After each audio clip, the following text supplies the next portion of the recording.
Ok, donc là c'est bon. Ce qu'on va maintenant travailler, on va vouloir maintenant styliser ici le input, la zone de saisie. Donc on va venir un peu nettoyer ça. On va venir dire retirer le test route login trouvé.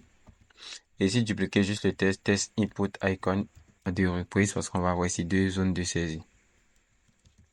Donc tout maintenant on va se jouer au niveau du text input icon. On peut au niveau du text input icon et ici préparer ici l'écran. Pour le test input icon, on doit créer ici son style, donc sa constante style. On va dire que ça provient ici de style sheet qui provient de React Native.create. Et ici, on aura ici la propriété route. Donc, la propriété route, on prendra pas ici des flex de 1. On va dire qu'on aura ici une flex direction de row parce qu'on on va créer ici des inputs qui ont ici à la fois ici des zones de saisie et des icônes. Donc, il faut qu'on les mette ici tous en ligne avec un align item de center pour qu'ils soient centrés verticalement. On mettra ici un petit padding qui sera ici app dimension point défaut padding et le défaut padding c'est 25 moins 15. Comme ça, on aura ici un padding de 10. Avec ici un petit gap de app dimension point défaut gap qui est ici 10, je pense. Ok, donc on va garder ici 10 pour son défaut de gap. Avec ici un margin button qui sera toujours app dimension point défaut de gap parce que aussi c'est 10. Donc on va prendre ici cette même dimension ici avec ici un petit border radius aussi de app dimension point défaut gap. Histoire d'avoir juste ici la valeur 10. Ok. Donc, au niveau de cette vue, on va venir lui rattacher ici ce style-là. On va dire que son style, ça va être égal ici à style.route. Et on voit que là, ici, on a un petit décalage à l'intérieur et on n'a aucun feedback. Première chose à faire, c'est de supprimer ici ça et on va dire qu'on aura ici une zone de input avec ici un texte input de base qui provient toujours ici de React Native, donc vous devez l'importer. Et ici, on va lui dire qu'on aura actuellement ici un petit placeholder. Et ici, le placeholder, ça sera saisi. Histoire qu'on puisse avoir quelque chose à l'écran parce qu'actuellement, on n'a rien à l'écran. D'accord. Donc ici, on veut inclure ici les icônes qui proviennent ici de React. Donc, on va vouloir utiliser les icônes de Vector Icon. Donc, on va se rendre ici sur le navigateur et on va chercher React Native Vector Icon. Donc, on va aller pas sur NPM, sur GitHub pour qu'on puisse ici avoir ici la liste.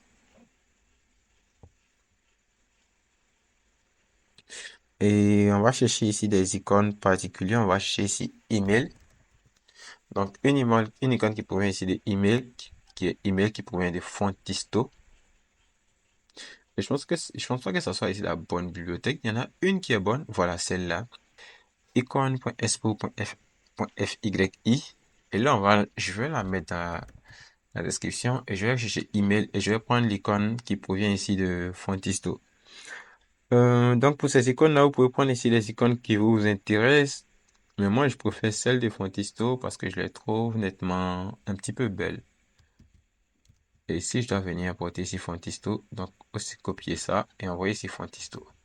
Le problème, si on fait ça, puisque mon input, ma composante text input doit utiliser pour générer ici des zones de saisie avec des inputs, on va devoir utiliser ici toutes les inputs qui proviennent, toutes les icônes qui proviennent uniquement que de cette famille Fontisto. Mais moi, ça me va, hein. Moi, ça me va.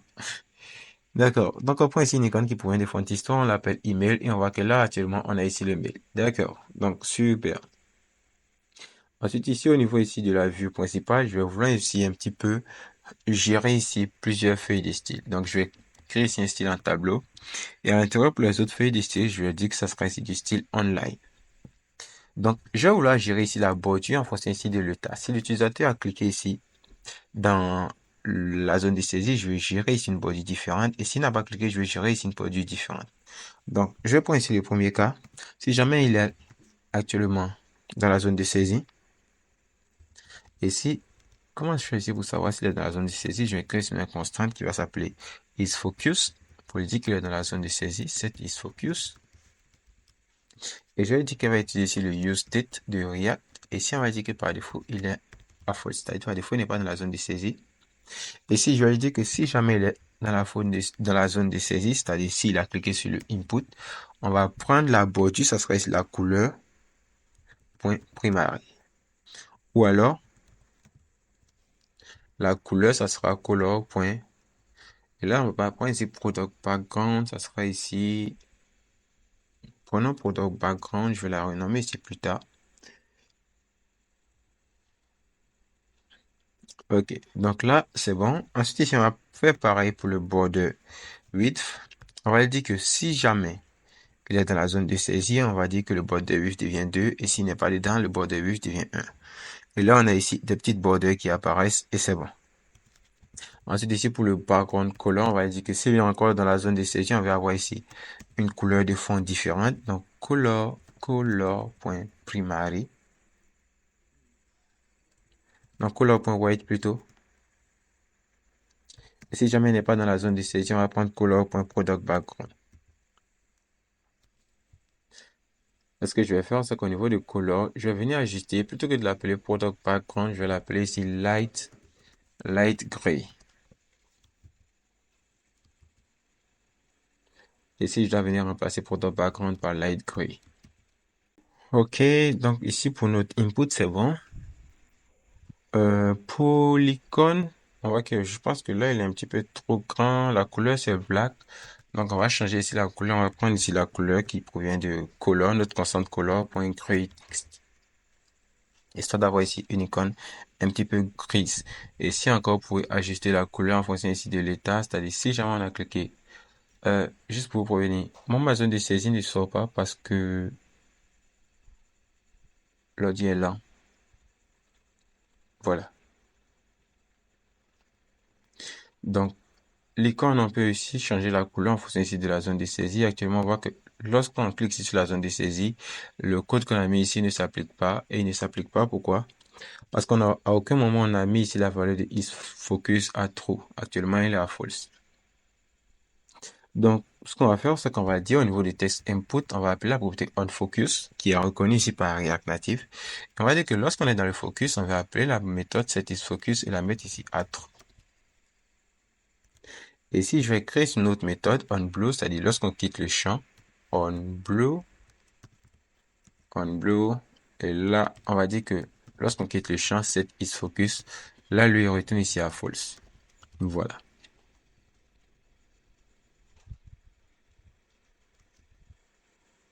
Je pense que si je fais ça et que je clique à nouveau,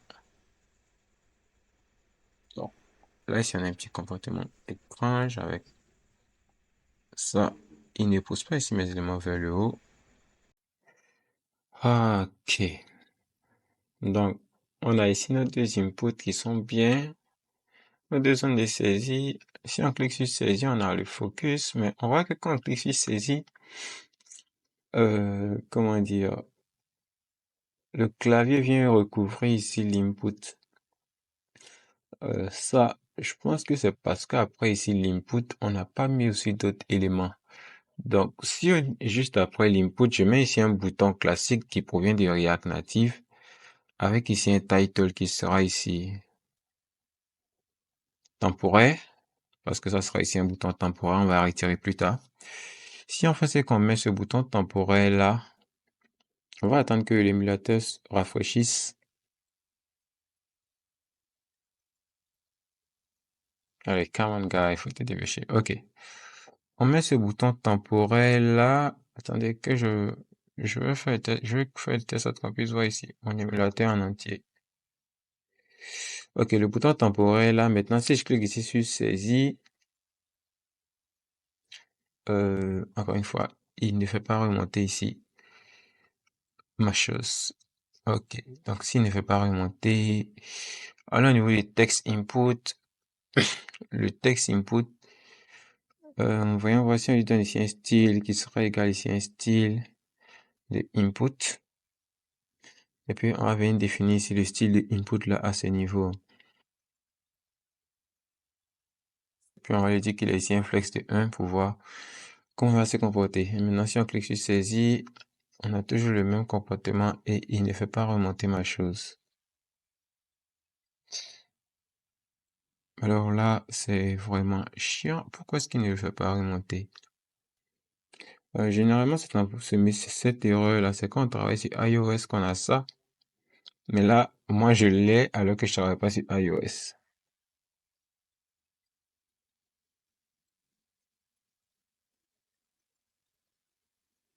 Bon. Voyons voir. Je trouve que souvent, ça arrive si je mets ici une view. Non, plutôt. Je vais avancer et puis je vais voir au fur et à mesure comment est-ce qu'on peut régler ça. D'accord. Donc ici, mon input, je veux qu'il soit personnalisé depuis ici l'extérieur. Donc au niveau, voilà qu'au niveau du texte input, je lui ai dit qu'il accepte, il acceptait ici des paramètres, non? Je lui ai dit qu'il doit attendre de recevoir ici key, la key. D'accord, il doit attendre de recevoir ici des propriétés.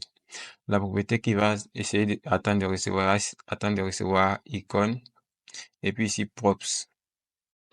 Alors, ok, ok, donc là on va se casser un peu les dents, on va tester ce qu'on fait. Je vais supprimer ça et on va typer les données. Ok, donc on va avoir ce typage là pour ici les propriétés parce que lorsqu'on va vouloir récupérer le texte input icon, on va vouloir avoir ici l'icône qui va être passée comme paramètre et aussi on va vouloir récupérer ici toutes les autres propriétés. Et là, on va lui dire qu'il peut utiliser maintenant le texte input icon props qu'on a défini ici. Donc, on va typer ça ainsi et c'est bon. Ensuite, ce qu'on va faire au niveau des fontisto, là où on a mis le name qui est égal ici à email qu'on a marqué ici en dur, on va lui dire que le name maintenant, ça va être égal ici à icon. Icon. Donc, le name va être marqué être égal ici à icon. Et puis ici, il nous dit que type string is not assigned to type map filter add link message forward. Ok, donc là ici, il nous dit que le name doit avoir ici l'une de ces valeurs là. Donc au niveau du typage du mail, on va lui dire que lui il peut prendre ici any et ça va régler son problème pour le moment. Parce qu'on va pas aller prendre tout le map là pour lui passer, on va lui dire que pour le moment le type ici c'est égal à any. Et au niveau de l'input, pour l'input on va récupérer ici toutes les autres propriétés. Donc, pour le test input, on va lui dire que lui, il doit récupérer ici. Pour le test input, lui, on va dire qu'on doit récupérer, oh zut, on doit récupérer ici toutes les autres props directement. Ça va nous permettre ici de récupérer toutes les propriétés sur l'input. D'accord. Donc, si on fait ça, on regarde ici, on aura plus une autre icône qui va apparaître. Au niveau de index.tsx, on aura ici une erreur. Et ici, on doit venir lui passer ici l'icône. Donc, on va lui passer ici le nom de l'icône qu'on souhaite utiliser. Premier, on va lui dire qu'on va mettre ici email par défaut dans les deux cas. Email ici, et puis ici encore icône. Ici, on va lui dire qu'on va passer encore ici email. Comme ça, on aura ici email dans les deux. Et pour le second, on va lui dire que ça sera key.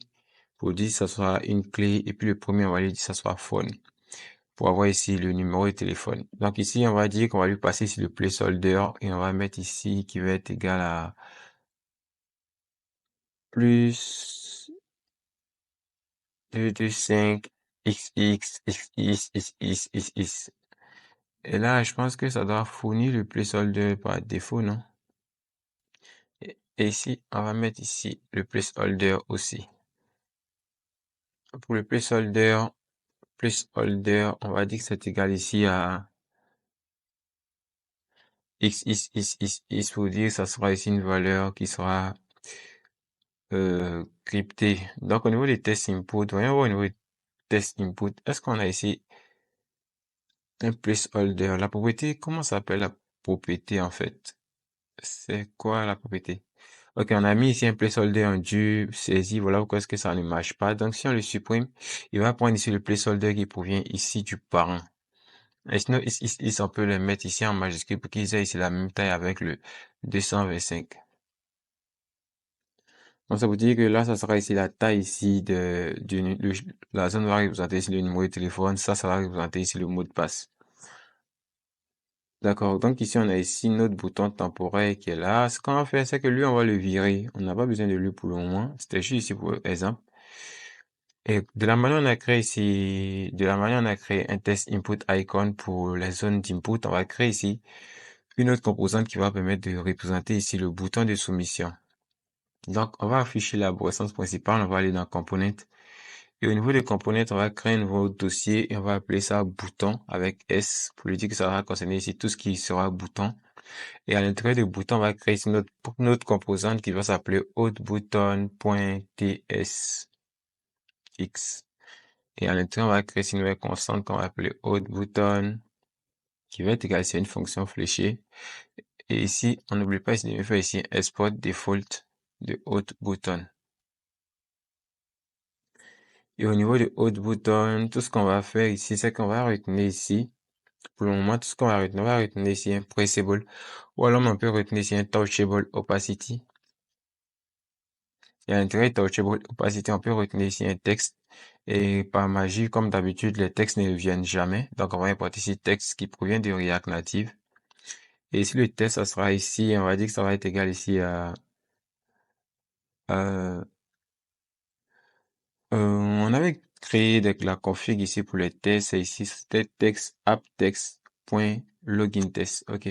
Donc on va prendre ici apptext qui provient ici de constant text.login_text pour avoir ici nos tests de login qui sera déjà préparé. Ensuite, au niveau ici de login index, on va venir appeler maintenant ici notre autre bouton. Donc on peut venir faire maintenant ici un autre bouton et on le met là.